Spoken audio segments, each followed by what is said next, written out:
Hey everyone, and welcome to This Explainer. Today, we're jumping into something that's honestly a total game changer. It completely flips how we think about human energy, productivity, and just our overall health. We are talking about cyclical living. For far too long, so many of us have been taught to expect the exact same level of output and energy from our bodies every single day. Have you ever wondered why you suddenly want to, organize your entire house one week and then you literally just want to nap the next? Well, what if your body wasn't actually designed to be a machine? What if instead it was designed to be a landscape with its own shifting seasons? In this explainer, we're going to unpack the fascinating biology behind your inner seasons and how you can align your life, your nutrition, and your movement to finally live in flow. Okay, let's dive into this. The modern world basically demands a linear existence, right? It treats the human body like a machine, asking us to wake up, work, and perform with these constant, flat curves every single day. We end up reaching for caffeine instead of rest, prioritizing productivity over actual presence. But the biological reality, it's completely different. The cyclical body doesn't operate in a straight line at all. It operates way more like the tides. It's lunar. It shifts, it expands, and it contracts. Ignoring these subtle changes causes so much friction in our lives, but recognizing them, that connects us to a profoundly adaptive system. Part 1. The lost lunar rhythm and its historical context. To really get this, we kind of have to look back. Long before we had jarring alarm clocks and harsh fluorescent lights, there was a time when women lived in true rhythm with the earth. Historically, time wasn't tracked on digital calendars. It was actually tracked through bodies and moons. Across so many different cultures, from indigenous moon lodges in North America to Celtic circles of oak and stone, women gathered in these quiet, crimson-lit spaces known as the Red Tent Legacy. These were sacred sanctuaries where women rested, bled, dreamed, and shared communal wisdom. Menstrual time was literally viewed as the wisdom days. But as modern patriarchal systems and strict industrial schedules took over, this sacred wisdom was largely forgotten. We basically lost the cultural understanding that rest is holy and that our cycles sustain life. Part 2. The 4 inner seasons and our physiological reality. Fortunately for us, the body remembers what history forgets. Beneath all the demands of the modern world, your biology is still speaking in tides. Hormones are the body's messengers, and they naturally rise and fall to create 4 distinct inner seasons. First, we have the menstrual phase, which is your inner winter, where hormones drop to their absolute lowest. Then comes the follicular phase, your inner spring, characterized by rising estrogen. Next up is the ovulatory phase, your inner summer, which is driven by an LH surge and peak estrogen. And finally, the luteal phase, your inner autumn, where progesterone really takes the lead. Each of these phases supports a completely different, brilliant biological strength. I really want you to let this truth sink in. You are not inconsistent. You are seasonal. If you've ever felt frustrated that your focus, your stamina, or your emotions shift wildly from week to week, please know that this isn't a flaw. Your shifting needs are not an inconvenience. They are communication. They're instruction. They are profound bodily wisdom.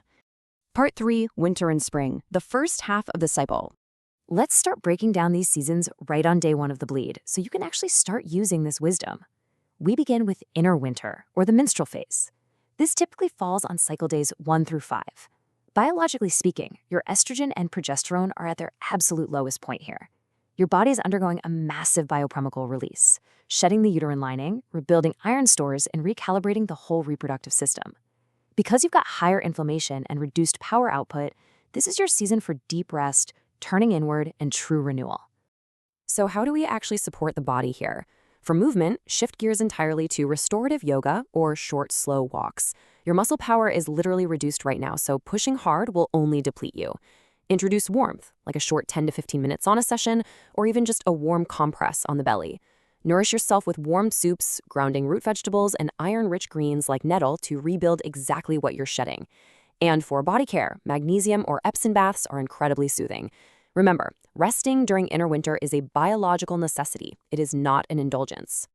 Then, as the bleeding stops, it's like the light begins to return. Welcome to inner spring, the follicular phase. During this time, estrogen starts to rise, stimulating new follicle growth in the ovaries. You're going to notice your energy building, your mental clarity lifting, and your creativity really awakening.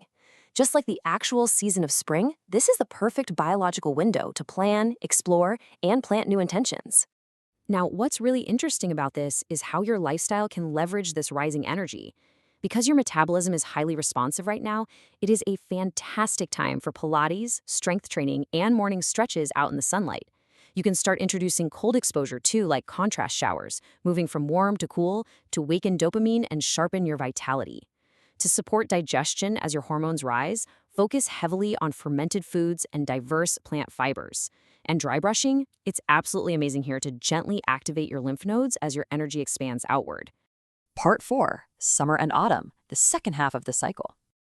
As that estrogen continues to climb, we reach our peak physical and social energy. Welcome to inner summer, the ovulatory phase, which is roughly days 13 to 17.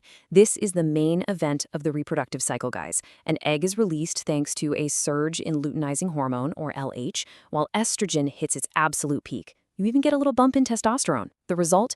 Peak strength, speed, stamina, and fertility. Your cervical mucus becomes clear and stretchy. This is your time of magnetic outward expression. Connection, confidence, and pleasure just naturally spill outward right now. To properly tend to your inner summer, you want to use this peak stamina wisely. This is the time for high-intensity interval training, energetic dancing, and heavy workouts. This phase is exactly why you suddenly feel like you can conquer the world and your entire to-do list. Now, because your body naturally runs a bit hotter here, focus on hydration and cooling stretches post-workout, rather than intense saunas. Nutritionally, your body needs foods that process high estrogen efficiently.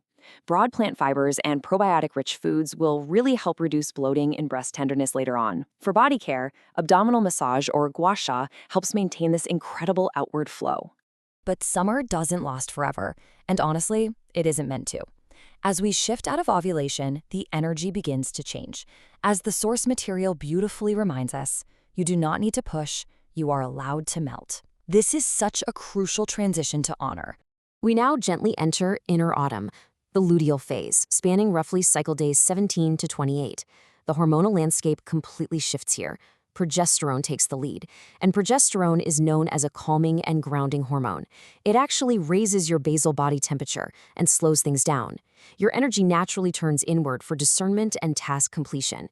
Because your body is preparing for either a pregnancy or a bleed, you become far more sensitive to stress and overstimulation. It's time to start simplifying your daily life. Tending to your inner autumn requires a gradual winding down to prevent burnout before your next bleed. Early in the week, strength training is totally fine, but as the days progress, you really must shift toward restorative yoga and take full rest days. Heat is wonderfully supportive here. A 15 to 20-minute sauna session or red light therapy helps soothe low back and joint comfort. Nourish the nervous system with magnesium, grounding root vegetables, pumpkin, and warming spices like cinnamon and turmeric.